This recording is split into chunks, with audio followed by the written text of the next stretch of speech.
okay, what plugin is going to give me this? Am I looking for something more lush? Am I looking for something a little bit colder? Am I looking for something that has, like a certain type of decay? Because they're all different, So I just decided that Capital Chambers was the plugin that was going to give those strings the space that I wanted, with just a little bit of excitement without too much atmosphere, but just a little bit of bounce off the walls, Right. I believe the strings were recorded in a fairly dry room, and I wasn't about to load it on with a bunch of like artificial sounding space. I wanted to keep the space sounding natural. So that's why Capital Chambers won that shootout. One more question about the mix. What did you do with the guitars? How'd you make them? Because they sounded great. The guitars already sounded great. That I will say. Mike nailed the recordings on those. I think I also did a little bit of Capital Chambers on the guitars, which I also went too crazy on. Had to dial it back a bit now that I'm recalling. Nice. But very minimal.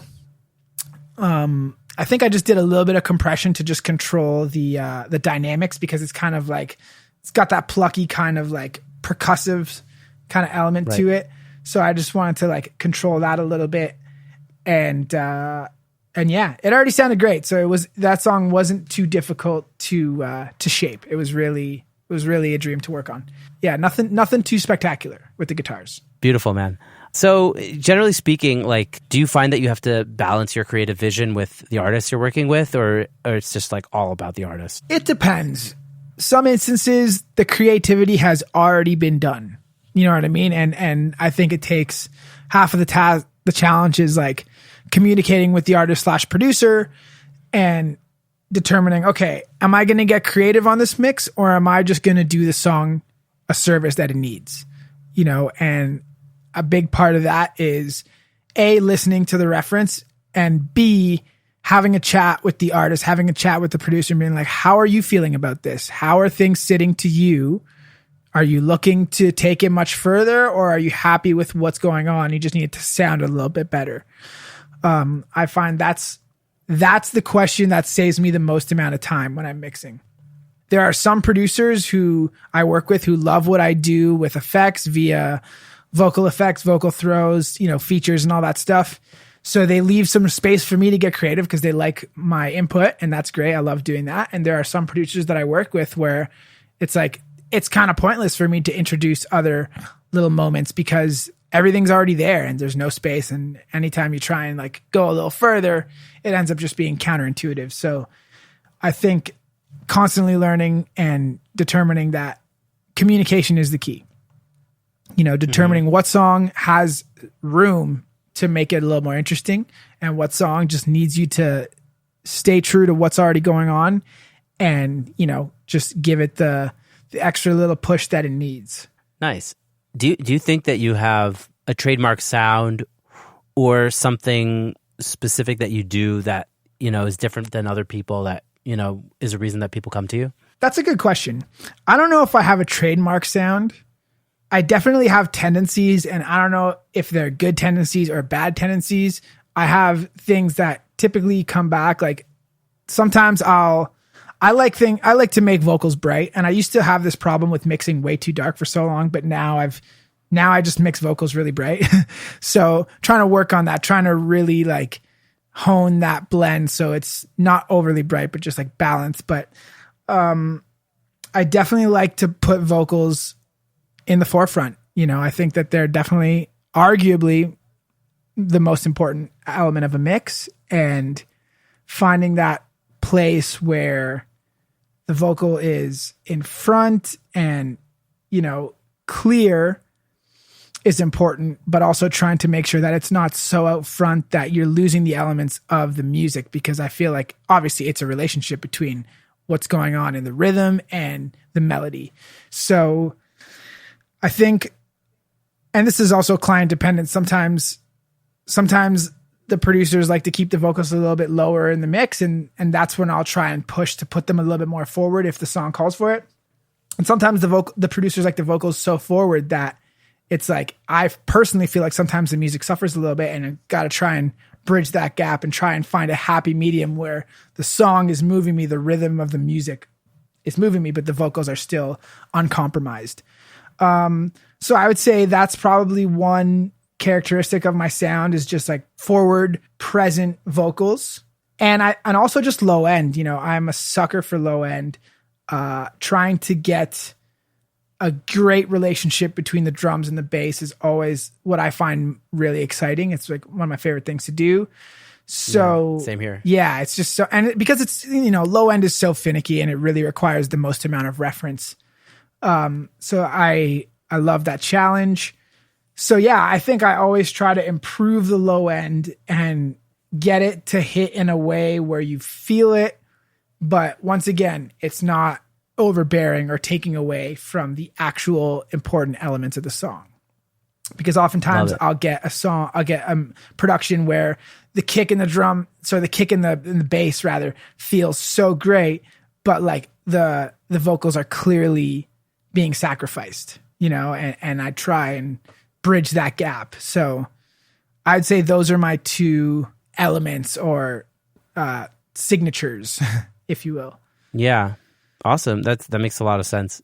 We all go through periods where we're just completely unmotivated or we don't have as much inspiration as we would like to have on like a given day. Like, do you do anything specific to kind of like get yourself out of that rut and be creative and get in the good zone? That's a great question. And I feel like being at home during this pandemic has really helped me realize how to get yourself out of a rut and how important it is to maintain and cater to your mental health. That's such a big aspect, at least for my work. And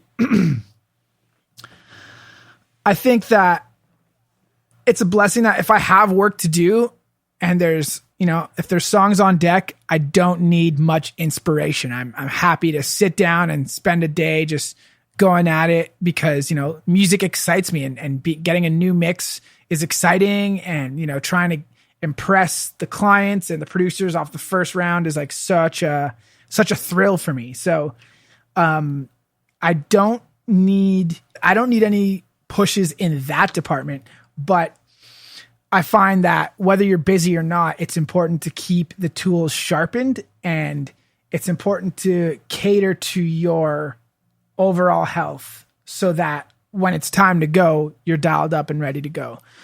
So, when I'm really busy, I'll try and exercise a couple times a week. Even if I'm slammed with work, it's important to take some time and, sweat it out and utilize your body, because that is a method of reflection.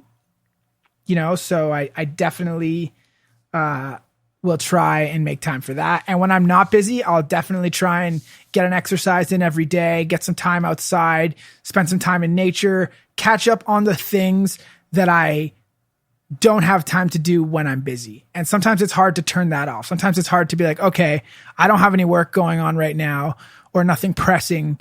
Even though I feel like I should be working, I'm going to go for a walk in the park, or I'm going to go hang out by the lake and just breathe some fresh air and get some sunlight, or I'm going to go hang out with my friend who I haven't seen in a couple months, 3 months in this case, and give your soul that time, because we're all humans, and it's like the way you live your life is kind of the way you relate to music. If you just exist in a studio with no contact to the outside world, how are you supposed to know what people are doing? How are you supposed to know what's relevant in the art that you're doing? Because you're working on music, which is ultimately a vehicle and a message towards culture.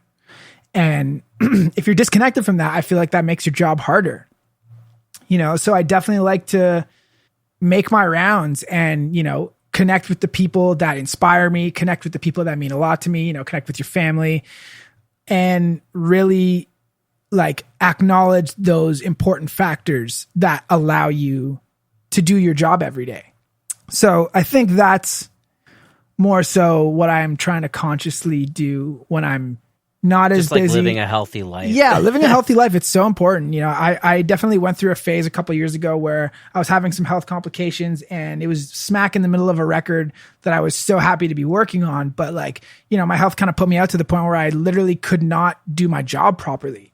And I was like, wow, that I can't do that. Like I was put here to make music, to work on records. And if my health is going to get in the way of me doing what I love to do, like I got to control that. I got to get that, on lock so that I'm prepared to work when it's time to work. When there's work to be done, I'm prepared to sit down and get it done. So I really, that kind of like opened the door of like, okay, like your personal health is important, eating cleaner, getting exercise, acknowledging issues that may come up in your mental health state. Like all of those are so important to how I function as a human. And I know I can speak for a lot of other people who recognize the same thing, that like, you're nothing without your mental health. You could be in perfectly good physical condition, but if you're not feeling good, or you're not like in the optimal state mentally, like I would argue that that's probably the most important thing. At least it is to me. So yeah, that's what I try and focus on to stay motivated. Yeah. I feel like also like so many of us get into this business when we're young and we're so eager and durable and hungry, and we just like don't stop, can't stop kind of thing. And then at a certain point you go through like a period of realizing like this is a marathon, it's not a race. Exactly. That's going to catch up to you. It's not a sprint. You gotta figure out a way to make it work a long haul. And the only way to do that is to make sure that you're healthy in every aspect. Well said. Very well said. Yeah. You said it first. I just kind of like I podcast it. Yeah, I I think you put that into a great way. You delivered that in a way that is just crystal clear. It makes perfect sense. It's like it's definitely a marathon. You got to be conditioned. You don't want to burn out. Yeah.